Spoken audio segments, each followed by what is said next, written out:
Welcome to the world of science fiction stories, and don't forget to like, share, and subscribe my channel. Enjoy the listening. The quantum observatory hummed with an unsettling energy, its massive array of sensors and computational towers casting long shadows across the sterile white research facility. Dr. Rowan Sinclair stood motionless, his weathered hands gripping the edge of the primary monitoring station, eyes locked on a series of impossible readings that defied everything he understood about physics. "This can't be real," he muttered, his voice barely a whisper in the cavernous room.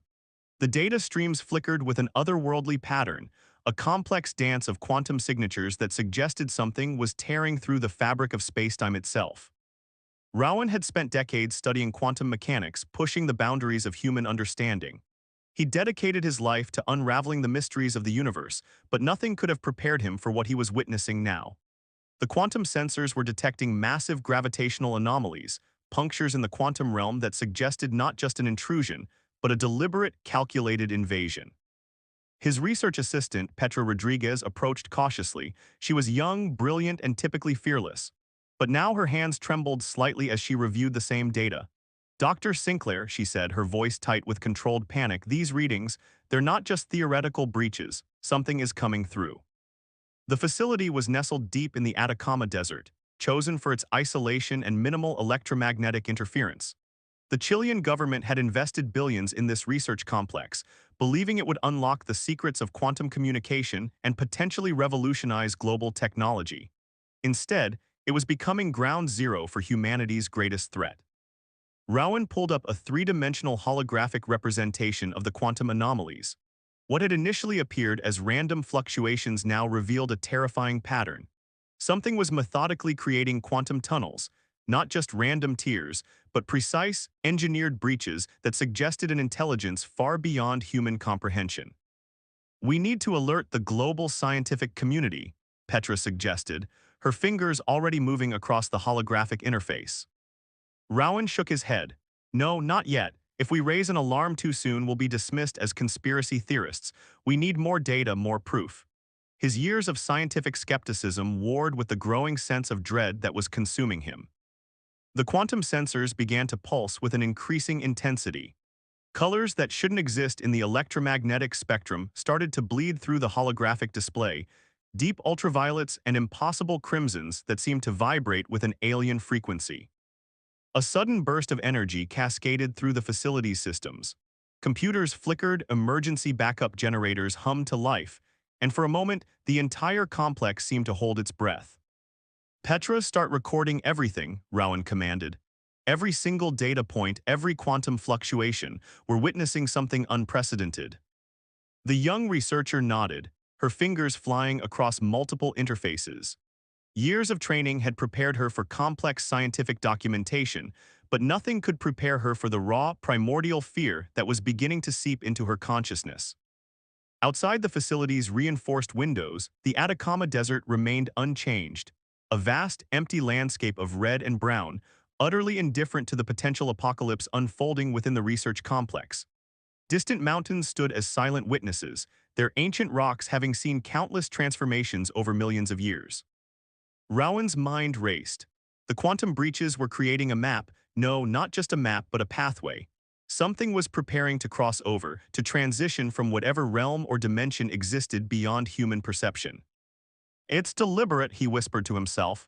"This isn't random, this is an invasion."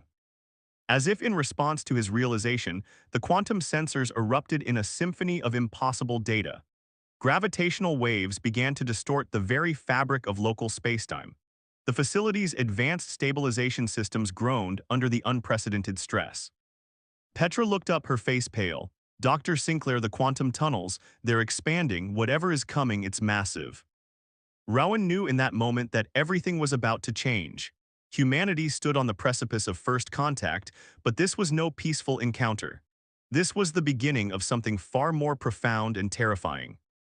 The quantum breach was opening, and nothing would ever be the same again. The silence of space was broken by a whisper of static, then a cascade of urgent communications that rippled through the International Space Station horizon. Lieutenant Kira Novik gripped the communication console, her muscular frame tense, eyes locked on the impossible imagery flooding the station's primary display. Control, confirm visual. She spoke into the comm system, her voice steady despite the hurricane of thoughts racing through her mind. The massive observation windows revealed something beyond comprehension, a distortion in the fabric of space itself, a wound in the cosmic landscape that pulsed with an unnatural metallic luminescence. Her second-in-command, Warrant Officer Marcus Weber, moved quickly between monitoring stations. Lieutenant, quantum disruption is increasing. We're detecting massive energy signatures unlike anything in our database. His German accent became more pronounced under stress, a telltale sign Kira had learned to recognize during their years of joint missions. The Horizon Station represented humanity's most advanced orbital platform, a testament to international cooperation and technological achievement. Constructed over a decade through collaborative efforts from multiple nations, it now served as humanity's first line of defense against an incomprehensible threat. Kira's background as a tactical specialist had prepared her for countless scenarios. She'd trained in zero-gravity combat, asteroid defense protocols, and emergency space rescue operations. But nothing in her extensive military career could have prepared her for what was unfolding beyond the station's reinforced windows. The quantum anomaly began to take shape. What had initially appeared as a mere distortion now revealed a structured pattern, geometric configurations that suggested not just random cosmic interference, but a deliberate, engineered invasion route. Marcus, initiate full-spectrum analysis, Kira commanded. I want every possible data point recorded and transmitted to ground control. The station's advanced sensor arrays began their complex dance, capturing fragments of information that defied traditional scientific understanding. Radiation patterns shifted, gravitational waves fluctuated, and electromagnetic spectrums twisted into configurations that seemed to challenge the very laws of physics. Lieutenant, Marcus called out, his voice tinged with a mixture of scientific excitement and profound fear. The quantum signature, it's not just moving, it's communicating. Kira moved to his station, her military training battling against the raw sense of wonder threatening to overwhelm her. The data streams revealed a complex linguistic pattern, not random noise, but a structured communication method that suggested a level of intelligence far beyond human comprehension. Translate everything, she ordered, cross-reference with our quantum linguistics database. The station's quantum computing systems worked frantically, attempting to decode the alien communication. Fragments began to emerge, not words in any human language, but conceptual impressions that sent chills down Kira's spine. Territorial, invasive, consuming. Outside, the quantum breach continued to expand. What had started as a microscopic tear was now a massive, pulsing wound in space. Metallic structures began to emerge, not constructed in any way humans understood, but seemingly grown or extruded from the very fabric of spacetime. We're detecting massive energy buildup, Marcus reported, his fingers flying across multiple holographic interfaces. Whatever is coming through, it's big, really big. Kira activated the station's defensive protocols. Electromagnetic shields powered up, quantum disruption countermeasures initialized. But she knew, with a clarity that cut through her professional composure, that these defenses were little more than a child's toy against the approaching threat. The first massive structure emerged fully from the quantum breach. It wasn't a ship in any traditional sense, more like a living machine, organic and mechanical simultaneously. Pulsing tendrils of impossible materials stretched out, probing the space around the Horizon Station. Initiate communication protocols, Kira said, her voice calm despite the apocalyptic scene unfolding. Let's try to establish contact before. Her words were cut short as the first tendril touched the station's outer hull. A wave of quantum energy rippled across the surface, causing systems to flicker and momentarily destabilize. This was no longer a scientific observation. This was first contact, and humanity's survival hung in the balance. The orbital sentinel was about to face its ultimate test. The underground command center beneath Istanbul pulsed with a desperate energy. Ezra Mahmoud stood before a massive holographic map of the world, his fingers tracing the rapidly changing zones of human resistance. At 42, he looked older, the weight of coordinating global survival etched into every line of his face. We're losing ground in Southeast Asia, announced Rabia, his chief communications specialist. Her voice was tight, professional, masking the terror that threatened to consume them all. Pin markers on the holographic display shifted from green to red, visualizing humanity's retreating defenses.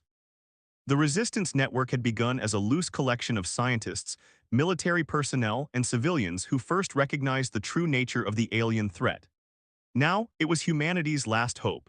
A decentralized, adaptive network designed to survive and fight back against an enemy that defied conventional warfare. Ezra's background as a global crisis management consultant had prepared him for complex, multi-layered challenges. But nothing could have prepared him for coordinating humanity's survival against an alien invasion that seemed to understand and counteract their every move. "Patch me through to the Pacific Rim resistance cells," he commanded. The communication systems hummed to life, quantum-encrypted channels connecting isolated groups across thousands of miles. The invasion had not been a traditional military assault. Instead, it was a methodical, almost surgical dismantling of human infrastructure. Communication networks collapsed, power grids destabilized, and entire cities seemed to simply disappear, not destroyed but erased as if they had never existed. "Ezra," Rabia interrupted, "we've intercepted another quantum communication fragment." She projected a holographic representation of the alien communication, a complex three-dimensional linguistic pattern that seemed to shift and breathe like a living thing. Their team of linguists and quantum communication specialists had been working around the clock, trying to decipher even the smallest fragments of the alien language. Each breakthrough came at an enormous cost, minds pushed to the absolute limits of human comprehension.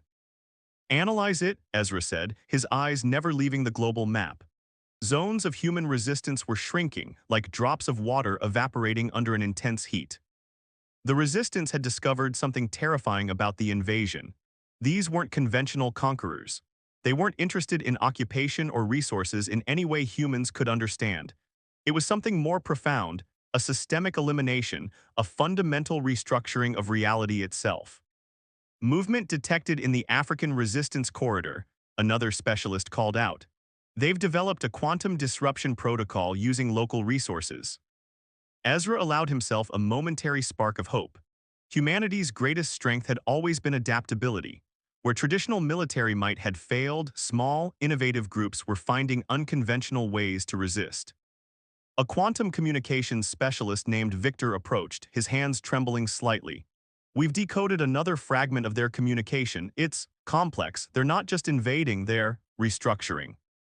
The holographic display shifted, revealing microscopic representations of quantum-level transformations. It wasn't conquest in any traditional sense. The aliens were rewriting the fundamental rules of existence, transforming matter and energy at the most basic levels. "We need a unified response," Ezra muttered, more to himself than to anyone else in the command center. "Something they can't anticipate." The resistance network was humanity's immune system, decentralized, adaptive, impossible to completely eliminate. For every communication hub destroyed, 3 more would emerge. For every resistance cell crushed, 2 more would form in unexpected locations. Rabia's voice cut through his thoughts. "Sir, we've detected a pattern in their quantum invasion methodology. They're creating something, not destroying, creating." Ezra's mind raced. Creation wasn't destruction, but what were they creating and at what cost? The holographic map continued to shift. Red zones expanded, green zones contracted. But in the smallest, most unexpected places, tiny points of resistance continued to pulse, a heartbeat of human defiance against an incomprehensible threat. Humanity's last stand was just beginning. The research complex nestled in the Nigerian highlands was humanity's most guarded secret. Dr. Imani Okoro stood before a massive quantum containment chamber, her dark eyes reflecting the ethereal blue glow of experimental technology that pushed the boundaries of human understanding. "Final quantum stabilization sequence initiating," she spoke softly, her voice a calm counterpoint to the incredible forces being manipulated within the chamber. Years of research, countless sleepless nights, and the collective desperation of humanity had led to this moment. The weapon, if it could be called such, was unlike anything ever conceived. Not a traditional instrument of destruction, but a quantum-level disruption device designed to fundamentally challenge the alien invasion's method of reality manipulation. Imani's team was a collection of the world's most brilliant minds: quantum physicists, theoretical mathematicians, xenolinguists, and quantum computing experts. They had been working in complete isolation, Cut off from the outside world, their only connection to humanity's struggle the encrypted data streams that periodically filtered through their secure communication channels. Energy containment at 87%, announced Dr. Rafael Santos, her Brazilian colleague, his fingers dancing across a holographic interface. Quantum entanglement is holding stable. The story of their weapon began with a fundamental observation. The alien invasion wasn't just a physical incursion, it was a complete reimagining of reality itself. They were transforming matter, energy, and the very fabric of spacetime at a quantum level. Conventional weapons were useless. Military strategies obsolete. Initiating quantum resonance test, Amani commanded. The chamber began to hum, a sound that wasn't truly a sound but a vibration that seemed to exist beyond normal sensory perception. Mathematical equations materialized in the air, complex, living representations of quantum interactions that defied traditional linear thinking. "We're not trying to destroy them," Imani had explained to her team weeks earlier. "We're trying to communicate, to create a fundamental disruption in their method of reality manipulation." Their weapon was a language, a quantum linguistic device designed to introduce fundamental contradictions into the aliens' method of reality reconstruction. If successful, it would be less an act of destruction and more an act of profound miscommunication. "Quantum signature is diverging," Raphael called out. "We're detecting multidimensional resonance patterns." Imani watched as the chamber transformed. What had begun as a controlled experiment started to take on characteristics that defied traditional scientific understanding. Mathematical representations began to twist, to breathe, to exist in multiple states simultaneously. "It's working," she whispered. The weapon was a quantum virus, a linguistic mathematical construct designed to introduce fundamental logical contradictions into the aliens' method of reality transformation. It wasn't about destroying. It was about forcing a recalculation, a fundamental reassessment of their invasion strategy. "Final quantum entanglement sequence," Raphael announced. The chamber erupted in a display of colors that shouldn't exist in the known electromagnetic spectrum. Mathematical equations danced, transformed, multiplied. For a brief moment, reality itself seemed to hiccup, a momentary glitch in the cosmic programming. "Transmission ready," Imani said. Their weapon was hope, a mathematical missile aimed not at physical destruction, but at the very logic of the invasion itself. A challenge to an alien intelligence that sought to remake reality in its own image. "Quantum weapon prepared," Raphael confirmed. Humanity's last, most profound act of defiance was about to be launched. The orbital defense platform trembled, its massive structure groaning under the weight of impossible forces. Captain Diego Ramirez gripped the command console, his weathered hands steady despite the apocalyptic scene unfolding beyond the reinforced viewports. "Status report," he commanded, his voice a calm anchor amidst the chaos of humanity's final defense. Lieutenant Marina Valdez responded, her voice tight but professional. "Defensive grid at 43%. Quantum shields are fluctuating, we're losing ground." The holographic displays around the bridge painted a grim picture, a swarm of alien structures that defied conventional understanding of space, technology, and matter itself. This was not a battle in any traditional sense. The alien invasion had moved beyond physical combat, beyond the realm of weapons and strategy. It was a fundamental restructuring of reality, a cosmic-level transformation that humanity could barely comprehend. Diego had spent his entire career preparing for the impossible. A veteran of multiple international space defense initiatives, he'd been selected to lead Earth's final orbital defense because of his unique ability to remain calm in the face of absolute catastrophe. "Quantum weapon status?" he asked, turning to his chief science officer, Dr. William Nakamura. "Deployed," Nakamura responded, "but we're seeing unexpected results." The holographic displays shifted, showing quantum-level interactions that looked more like living language than traditional weapon deployment. The alien structures continued their methodical approach. They weren't attacking in any conventional sense. Instead, they were systematically dismantling human defensive capabilities, rewriting the very fabric of space around the orbital platform. "Communication channels are fragmenting," Valdez reported. "We're losing contact with ground resistance networks." Diego knew this was humanity's last stand. not just for Earth but potentially for the entire concept of human existence. The aliens weren't conquerors in any traditional sense. They were architects of a fundamental cosmic redesign. Prepare quantum transmission sequence, Diego commanded. If this was to be humanity's final moment, they would make it count. The orbital platform had been humanity's most ambitious project, a collaborative effort that represented the pinnacle of international cooperation. Constructed over decades, it now served as the last bastion of human resistance against a force that threatened to erase their entire existence. Incoming quantum disruption, Nakamura called out. Massive energy signature detected.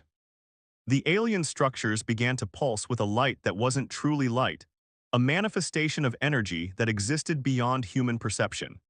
Mathematical patterns danced across the viewports, complex linguistic representations of a communication method entirely alien to human understanding.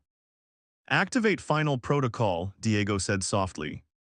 If they couldn't win, they would at least ensure that humanity's essence, its complexity, its defiance, its fundamental nature would be transmitted.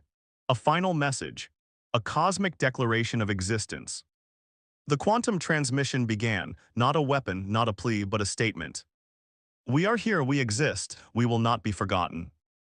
The orbital platform erupted in a cascade of quantum energy. Not destruction, not surrender, something else entirely. A final transmission, the underground bunker beneath Mount Fuji pulsed with a desperate electric energy. Akira Tanaka moved between quantum computing arrays, her fingers dancing across holographic interfaces that seemed to breathe with living mathematical equations. This was humanity's final sanctuary, a last refuge of scientific hope buried deep within the ancient mountain. Quantum synchronization at 92%, announced her colleague, Dr. Victor Reyes. The international team represented humanity's most brilliant minds, a final convergence of scientific expertise assembled to execute a plan that defied conventional understanding of reality itself. Akira had dedicated her life to quantum AI research, but nothing could have prepared her for this moment. The alien invasion had moved beyond traditional concepts of conquest, revealing itself as a fundamental restructuring of existence, a cosmic-level transformation that threatened to erase human reality entirely. Activate quantum resonance protocol, she commanded. The bunker's massive quantum computing system began to hum, not with electrical energy, but with a vibration that seemed to exist beyond traditional sensory perception. Mathematical representations of reality began to twist, to breathe, to exist in multiple states simultaneously. Their plan was audacious, impossibly complex, a last-ditch effort to preserve the essence of human existence. We're not fighting, Akira had explained to her team weeks earlier. We're negotiating. We're creating a quantum signature so complex, so fundamentally unique, that it becomes impossible to eliminate. The alien invasion had revealed itself as something beyond mere physical conquest. It was a systematic dismantling of reality, a cosmic-level reconfiguration that threatened to reduce human existence to nothing more than a forgotten mathematical footnote. Quantum entanglement reaching critical mass, Victor reported. The bunker systems began to transcend their physical limitations. Quantum computing arrays expanded beyond their physical boundaries, creating computational spaces that existed simultaneously in multiple dimensions. Akira's plan was elegant in its complexity. They would transform humanity's collective consciousness, its memories, its experiences, its fundamental essence, into a quantum information matrix. Not a preservation in any traditional sense, but a fundamental reimagining of existence itself. Final quantum synchronization sequence initiating, she said softly. The mountain around them began to resonate, not physically, but at a quantum level. Mathematical equations materialized in the air, living, breathing representations of human complexity that defied linear understanding. We are transmitting, Victor whispered. It wasn't a weapon, it wasn't a defense. It was a statement of existence, a quantum-level declaration that humanity would not be forgotten, that their essence would persist, would challenge, would exist beyond the alien invasion's attempt to erase them. The quantum computing arrays reached a level of complexity that transcended traditional understanding. They were creating something new, a quantum arc, a mathematical representation of human consciousness that could survive the fundamental restructuring of reality. Transmission stabilizing, Akira said. For a moment, everything stopped. Reality itself seemed to hold its breath. Then a burst of quantum energy that wasn't truly energy. A communication that wasn't truly communication. A preservation that wasn't truly preservation. Humanity's final act of defiance. Not with a weapon, not with a surrender, but with pure, unfiltered potential. Not the absence of sound, but something more profound.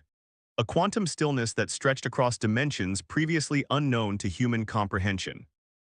Dr. Elena Rodriguez materialized, or perhaps emerged, in a space that defied traditional understanding of reality. Her consciousness, preserved within the quantum matrix created by Akira Tanaka's final transmission, existed in a state between memory and pure information.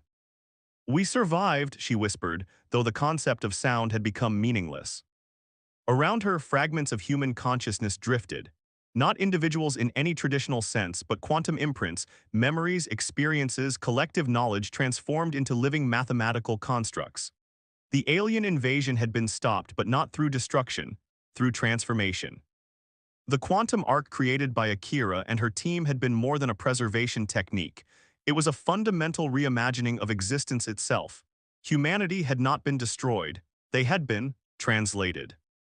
Fragments of memories cascaded around Elena. She saw glimpses of Rowan Sinclair's quantum observatory, Kira Novik's final moments on the orbital station, Ezra Mahmoud's resistance network, Imani Okoro's quantum weapon, Diego Ramirez's final transmission. Not as memories, but as living mathematical patterns that breathed with potential. Something else existed here too, the alien consciousness that had attempted to remake reality, not defeated but negotiated with, transformed, integrated. Elena realized something new. The quantum matrix pulsed, mathematical equations that were also living languages, computational structures that were also memories, a form of existence that humanity had never imagined possible. Fragments of the alien consciousness intertwined with human quantum imprints. Not a conquest, not a merger, something entirely unprecedented, a new form of being that transcended the limitations of physical existence. Elena, or the quantum construct that had been Elena, began to understand. The invasion was never about destruction. It was about transformation, about pushing the boundaries of what could be considered existence. Communication happened in waves of pure potential, mathematical representations of emotion, computational structures that were also stories, a language that existed beyond words, beyond thought, beyond traditional understanding. Glimpses of Earth remained, not the physical planet but its quantum essence, transformed, preserved, existing in a state of perpetual potential. Rowan's quantum insights, Kira's orbital observations, Ezra's resistance strategies, Imani's quantum weapon, Diego's final transmission, Akira's quantum arc. Not lost, not forgotten, integrated. A new form of existence emerged, neither human nor alien, something else entirely. A potential,